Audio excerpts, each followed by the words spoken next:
All right, so we're going to talk really quickly about how to register an animal from the family side of 4-H Online. So the first thing that they're going to do once they get logged into 4-H Online is they're going to find the member that's going to be registering the animal. So from their member list, they're going to scroll until they find the person that they're going to be linking this animal to, and they're going to click on the view button next to them to access that member's profile. So I'm going to use my youth member test here. I'm going to click on the blue view button. Once you're in the member's profile, the left navigation panel, that's this section over here to the left, is going to change.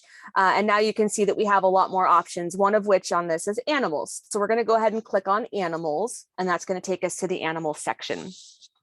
If you have had animals already registered, they're going to show up here, but most likely there's not going to be anything. So we're going to go ahead and register our first animal by clicking the blue Add an Animal button here in the right-hand corner. Once you click that, a little pop-up box is going to show up.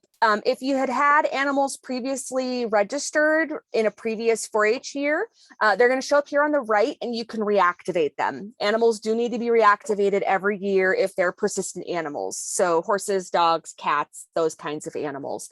Market animals are not persistent, so they will not show up here year over year because typically market animals are a one-year project animal.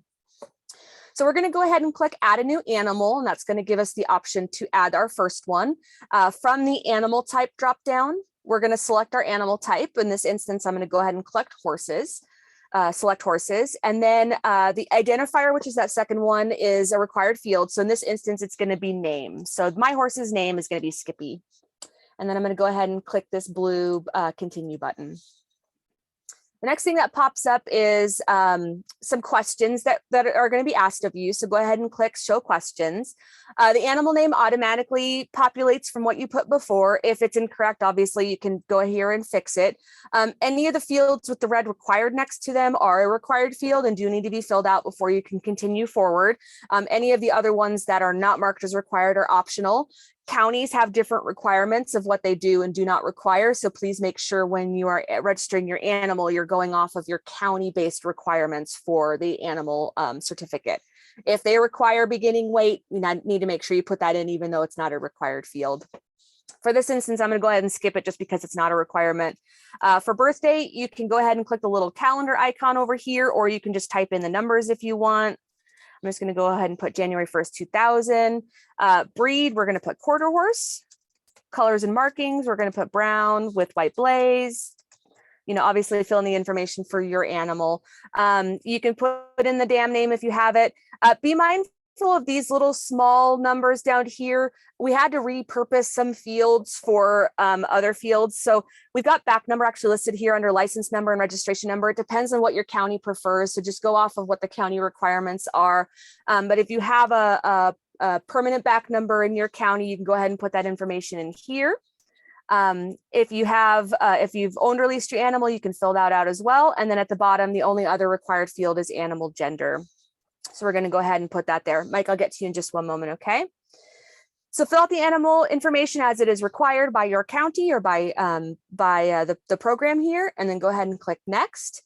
Christy, before you go next. Yeah, oh, sorry, let me go back. Back we go, yes. I can tell you why there are two back number names. Perfect, go ahead and give us that context. If you're using fair entry. Okay, perfect. Thank you for that clarification. Let's get that in here because this is going to go hopefully for the public, so they'll want to know that as well. Right.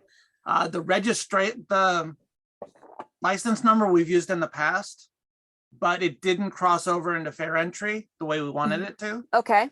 So that's why we did the registration number. Got it.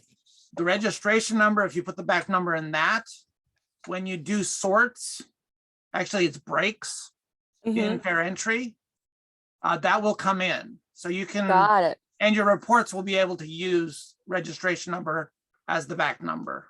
Gotcha. So that's why there's two of them there. Makes sense. So for those of you watching who are 4-H members or volunteers, use whichever field your county requires. If you aren't sure, go ahead and put it in both places. That way we've got it in both sections. All right, so we'll go ahead and click next. And then right here, we've got three different photo upload fields. A photo is at least required. Every county that uses horse certificates that I'm aware of at least requires one photo of your animal. So you'll go ahead and use these fields to upload your images. You can go ahead and just click the upload button and it's going to bring up your file manager. You'll just pick your picture from there. We're just going to go find a logo here that I've got. Let's go ahead and use that one. And then you're going to upload it. You can see a preview of your photo here. If it looks good, you can go ahead and leave it. If it looks incorrect, you can use the overwrite button to change it. If you want to download a copy of what you uploaded, you can click the download button. And if you just want to remove it completely, you can click delete. As I said, for horses, one photo is a requirement. The other ones are optional. Other animal types may have photo requirements. So just as you go through the animal certificate process or the animal registration process, just upload whatever photos are required. And again, counties may have specific requirements on what they are asking for. So obviously default to whatever the counties are requiring for these animal types. If your county does require an actual certificate upload, you can use the certificate field for that. Click upload, and then you'll just find a PDF document and you can upload that as well. Because I think most certificates are PDF documents. So even though it says image, you can upload a PDF to these fields. Give my computer a moment to upload that. You can tell if it's a PDF because it actually has this big red PDF button, which is kind of nice. If you aren't sure what that looked like when you uploaded it, maybe some time has passed, you can click download to view that one as well. Once everything looks good, you can go ahead and click next. It's going to take you to an overview, very similar to an enrollment overview. You just go through here, make sure that the information that's presented here is accurate, make sure your photo's correct and your certificates are correct. Once everything looks good, you can go ahead and click the green submit button. And the animal has now been submitted for review.